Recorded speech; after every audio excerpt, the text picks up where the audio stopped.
Good morning, আপনারা দেখছেন হানিবানির page. আমি সোমনাথ। আজকে একটা মেনু নিয়ে চলে এসেছি। এই মেনুটা আপনার যাবে হচ্ছে কেষ্টপুর রবীন্দ্রপল্লী, বাগুইয়াটি কেষ্টপুর। এখানে আছে আপনার বাঁশকাঠি চালের ভাত, তার সাথে আছে এখানে সবজি দিয়ে ডাল, ভেজ মুগ ডাল আছে। এর সাথে ভেজ মুগ ডালের সাথে হবে বেগুন ভাজা। বেগুন ভাজাটা এখন ভাজছে ওখানে।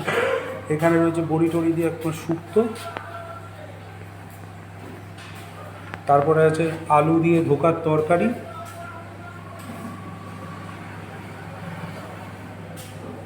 এখানে আছে সর্ষে পাবদা। এটা কিন্তু নদীর পাবদা, লোকাল পাবদা নয়, সব 100 গ্রাম সাইজের পাবদা। তার সাথে আছে এখানে দই কাতলা,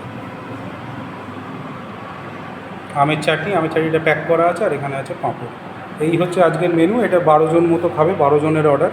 এটা চলে যাবে বাগুইয়াটি কেষ্টপুর। তো আপনাদের অর্ডার থাকলে অবশ্যই ফোন করবেন, এরকম ফ্রেশ খাবার আপনারা পেয়ে যাবেন। Thank you so much.